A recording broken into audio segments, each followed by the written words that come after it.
महाकाल की नगरी उज्जैन में दीपोत्सव पर्व मनाने जा रहे हैं शिवरात्रि पर। उसको लेकर तैयारियां जारी हैं। हमारे साथ मौजूद है खास चर्चा में उज्जैन कलेक्टर आशीष सिंह। सर, आइए उनसे जानते हैं किस तरह की तैयारियां अभी जोरों पर हैं। सर, ये कहना गलत नहीं होगा कि महाशिवरात्रि पर एक दीपोत्सव पर्व के रूप में मनाने को उज्जैन तैयार है। किस तरह की सर उसको लेकर तैयारियाँ अभी?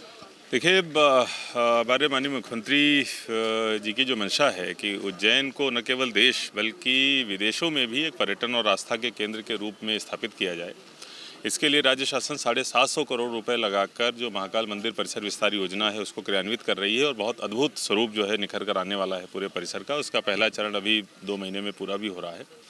इसी कड़ी में माननीय मुख्यमंत्री जी के द्वारा महाशिवरात्रि को और ज़्यादा आकर्षण और श्रद्धा का केंद्र बनाने के लिए बहुत बड़े पैमाने पर दीपोत्सव कार्यक्रम का आयोजन करने की इच्छा उनके द्वारा व्यक्त करी गई थी और उसकी प्लानिंग हमारे द्वारा जो है वो करी गई है। और इसका नाम जो हम लोगों ने रखा है वो शिव ज्योति अर्पणम रखा है, जिसके नाम से हम लोग ये कर रहे हैं।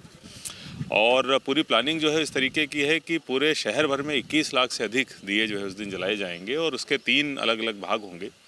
एक भाग में घाटों के ऊपर 14 लाख के आसपास दिए जो हैं घाटों पे जलाए जाएंगे। उसके बाद जो दूसरे सार्वजनिक स्थल हैं वहाँ पर लगभग 3 लाख दिए जलाए जाएंगे, जिसमें मंदिर भी हैं, पार्क भी हैं, चौराहे भी हैं। और इसके अलावा घरों में 5 लाख के आसपास दीपक जो हैं जलाए जाने की प्लानिंग है। इसके लिए अलग अलग सामाजिक व्यापारिक संगठनों से हम लोग बातचीत भी कर रहे हैं, उनकी बैठकें भी हो रही हैं और संकल्प पत्र भी नगर निगम के माध्यम से भरवाए जा रहे हैं। तो कुल मिलाकर जो माननीय मुख्यमंत्री जी की मंशा है इस दीपोत्सव कार्यक्रम को आयोजन करने में और उज्जैन को एक बहुत बड़ा आस्था पर्यटन का केंद्र बनाने में और भी ज़्यादा इसमें वृद्धि करने में, उसमें उज्जैन वासियों के सहयोग से हम लोग पूरी तरीके से सफल होंगे। सर, उस दिन बड़ी संख्या में श्रद्धालुओं का भी आना रहेगा क्योंकि महाशिवरात्रि पर्व है और उज्जैन महाकाल की नगरी है। ऐसे में सर किस तरह की व्यवस्था की गई सुरक्षा व्यवस्था? ये निश्चित रूप से बहुत चुनौतीपूर्ण कार्य है क्योंकि महाशिवरात्रि की व्यवस्थाएं ही अपने आप में बहुत चुनौतीपूर्ण होती हैं। इस बार परिसर विस्तार योजना के कारण जो मुख्य हमारे 2-3 मार्ग हैं वो भी बाधित हैं, उन पे काम चल रहा है। लेकिन हमारी प्लानिंग जो है बहुत पूरी है। हमने और पुलिस ने मिल के साथ में हमने 3 मुख्य पार्किंग बनाई हैं। कर्कराज मंदिर की जो पार्किंग है वो मुख्य पार्किंग है। जिनको भी रेलवे स्टेशन से आना है या इंदौर की तरफ से आना है तो उनको हरी फाटक ब्रिज से जो अथर्व होटल की तरफ जाने वाली रोड है, गऊ घाट जाने वाली रोड है, वहाँ से होते हुए उनको कर्कराज मंदिर पार्किंग पहुँचना है।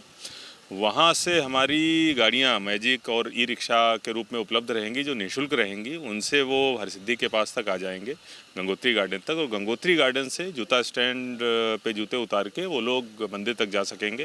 रास्ते में पूरी शेड की व्यवस्था हम लोगों ने कर रखी है, पानी की व्यवस्था कर रखी है, पानी की बोतल भी अपनी तरफ से दे रहे हैं। बहुत तीव्र ढंग से और सुगम दर्शन सभी श्रद्धालुओं को कराएंगे। सर, ऐतिहासिक इस भव्य आयोजन में कौन कौन VIP मूवमेंट भी होंगे, कौन कौन सर इसमें शामिल होने जा रहे हैं?